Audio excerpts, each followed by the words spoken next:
Kelvin, Kiptum, and Tigst, Assefa, respectively, set records for the men's and women's marathon this year. But the real winners might be Nike and Adidas. Hi there, everyone. I'm Jeff, and you are listening to Plain English, where we help you upgrade your English with current events and trending topics. JR is the producer. He has uploaded the full lesson content to plainenglish.com/624. That's where you will find the transcript and all the other lesson resources to go along with today's main story.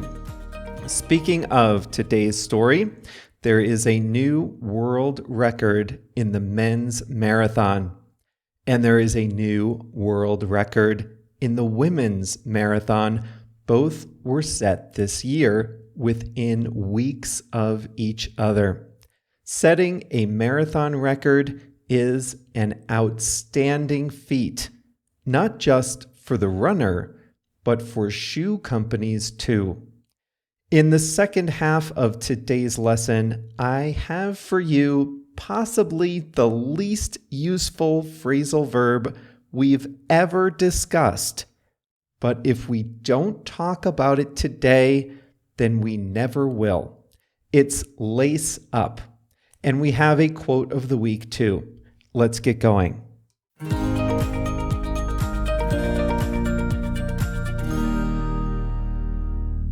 A marathon is a road race of 42 kilometers, 195 meters. In imperial measurements, that's 26.2 miles.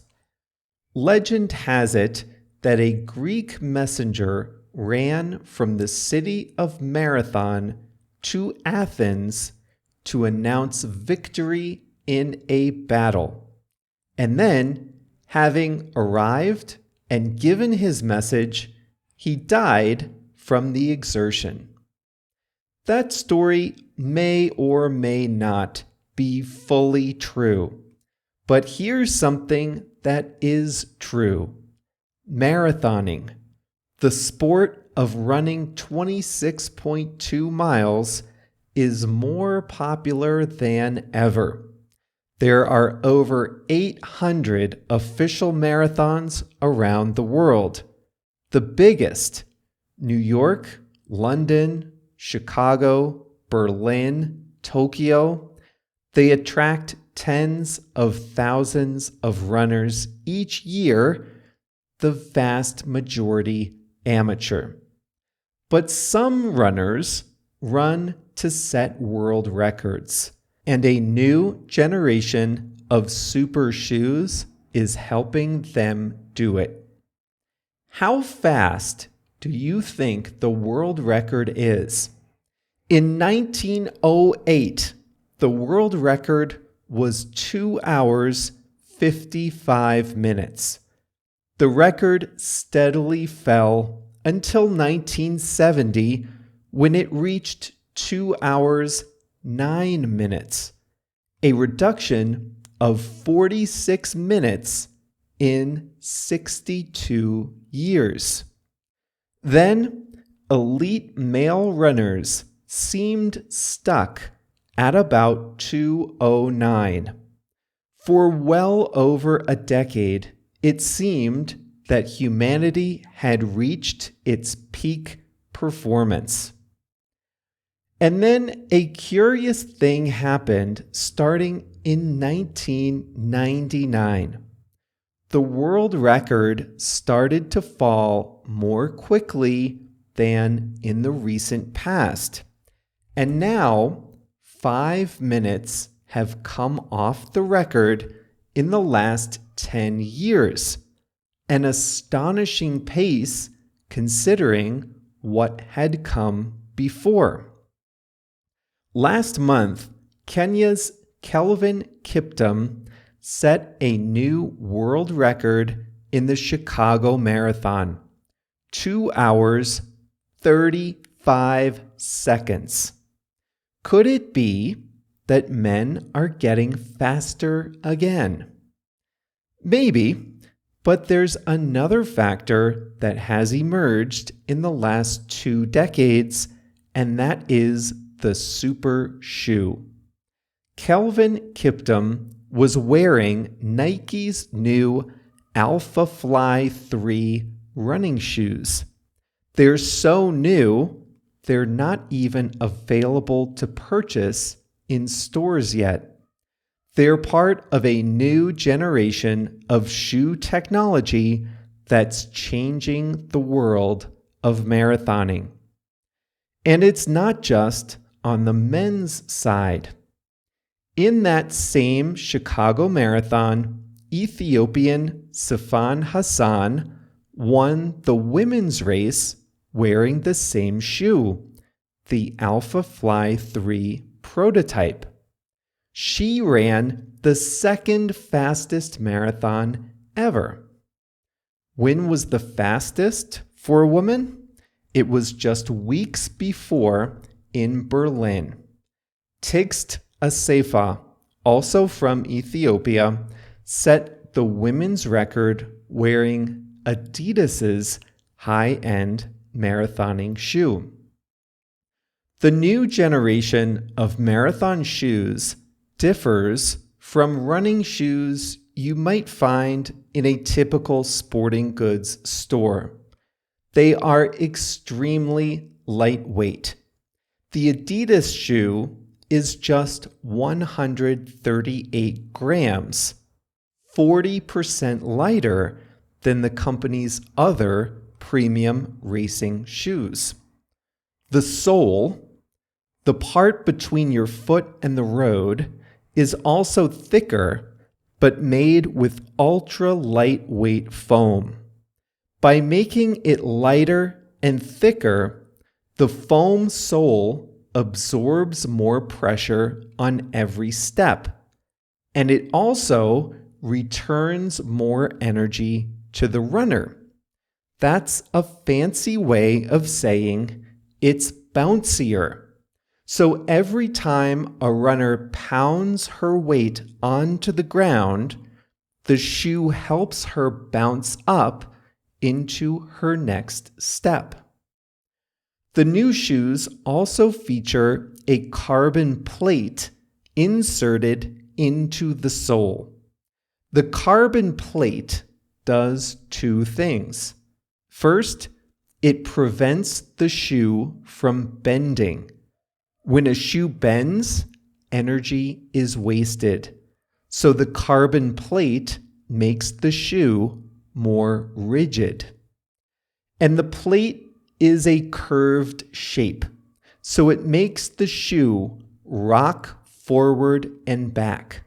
So again, when a runner's weight presses down on the pavement, the shoe nudges the runner forward with its curved shape. This saves energy. Now, you won't be surprised to learn these shoes are expensive. The Adidas shoe is $500, and the company only released a few hundred of them at first. A new batch will be released this month.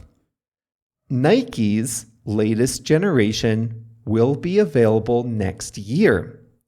But if the price took your breath away, wait until you hear this part. They can only be used once. The shoes are rated for a single marathon level race, including pre-race training and warm-ups.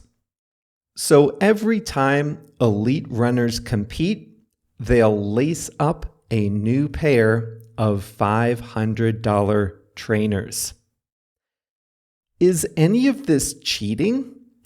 An international body called World Athletics maintains the record books for track and field. They publish strict guidelines for what shoes are acceptable during officially sanctioned races. One of their criteria is that shoes must be available to the public. And these new shoes are careful to comply with the rules. Runners only wear commercially available shoes that meet the standards, so that if they break records, they definitely count. So in my opinion, it is not cheating, but the technology is forcing us to reconsider what it means to break a marathon record. These runners are elite athletes. We don't take anything away from them. But whenever a record falls, there is almost as much attention on the shoe as on the runner.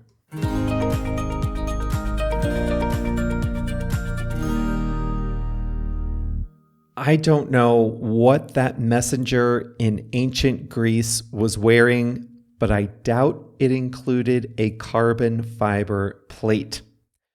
I should mention a few things. One, I do know that someone has run a marathon in less than 2 hours. That was Eliud Kipchoge, probably the best marathoner ever. He ran it in Vienna in 2019 on a course and under conditions that were specifically designed to help him break 2 hours. He did it in 1 hour, 59 minutes, 40.2 seconds. It didn't count as an official record because of the assistance he got. Now, somebody on a bicycle rode beside him to give him water, for example. But a man did run a marathon with his own 2 legs in under 2 hours, which is incredible. The second thing I should mention is that this same thing happened in swimming about 15 years ago. Speedo made a suit that caused records to fall at the 2008 Olympics. Now, that swimsuit was banned, and they came back with another one a few years later that met the guidelines.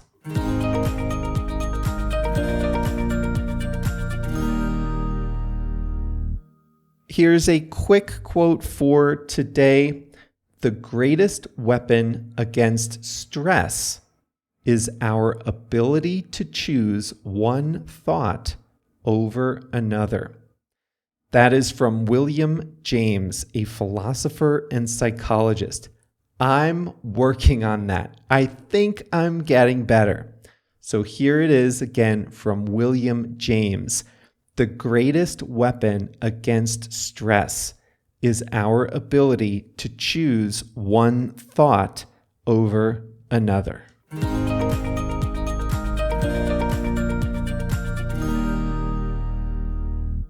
Now, I always try to select English expressions and phrasal verbs that are going to be useful to you in your daily lives. Today is not one of those days. I'm going to give you a phrasal verb that I use maybe once a year.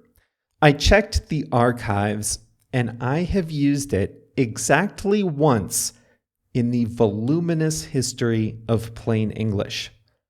Lace up. If you're wearing shoes, look down at your feet. The strings that you tie together, those are shoelaces, or laces for short. So what other types of footwear have laces? Boots have laces. Ice skates have laces. Roller skates and roller blades have laces. That might be it. Now, I'm not the expert, far from it. But I think some dresses have laces in the back.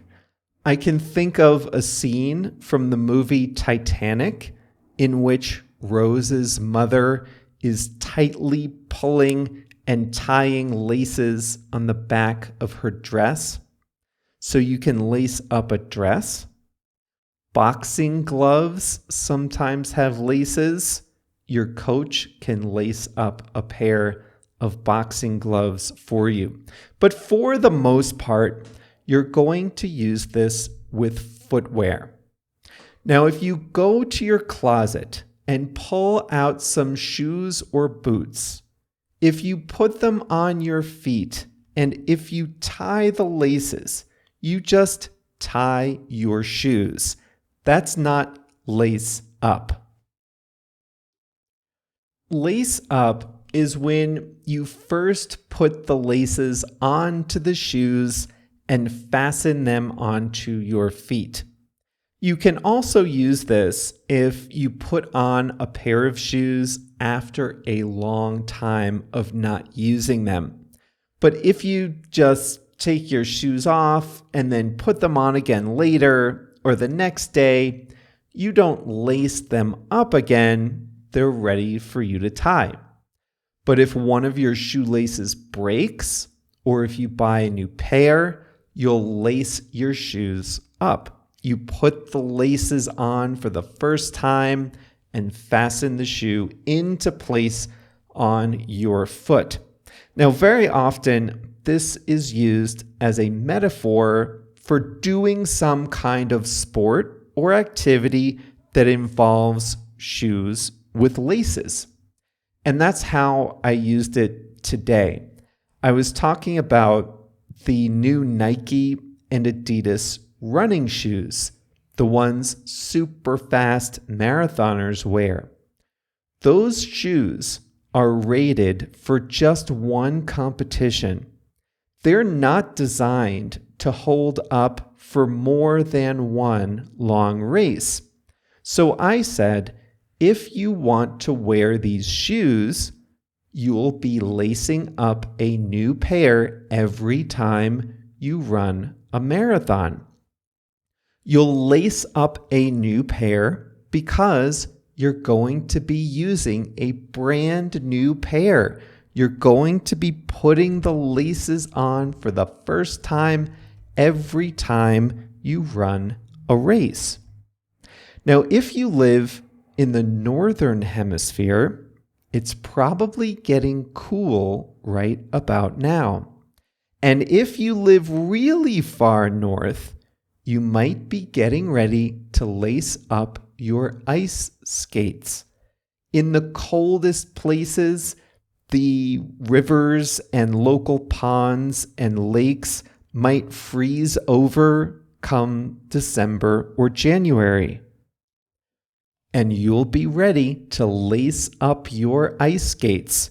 That's a metaphor that means you'll be ready to put on your skates for the first time in a while.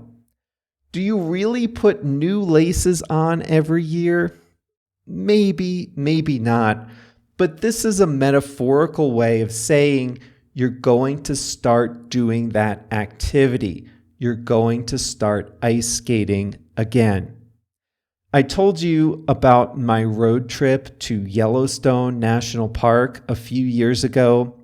Prior to that, I hadn't been on a long hike in many years, but it was fun to lace up my hiking boots again and go on a challenging hike. Was it fun to put the laces on? No, I don't remember. But this is a metaphor for starting the activity. So yes, it was fun to get my equipment ready, to get out there again and go hiking. It was fun to lace up my hiking boots after so long. If you're a boxer and you have a boxing coach, you might have lace-up gloves, but it's not possible to lace up a pair of boxing gloves by yourself. Close your eyes and picture a boxing glove with laces going down one side. Now imagine yourself tying the laces on one hand, and now here's a question. How are you going to tie the laces on the other hand if the first hand has a boxing glove on it. That would be why most people buy Velcro or other types of gloves. You need a coach or someone else to tie the lace-up gloves. Well, I have run 3 marathons. I will not be lacing up for a 4th. But if any of you have run in one of these shoes, maybe not these elite shoes, but a previous generation, do let me know. I'm curious to see what you think about them. So leave us a comment in our Facebook group. If you're not in there yet, you can join at plainenglish.com/Facebook, totally free. And that is all for today. You know, just talking about marathons, I think I have burned a lot of calories. I bet you have just by listening. And it's a good thing too, because on Thursday, we'll be compensating, maybe even overcompensating, because we'll be talking about Twinkies. See you then.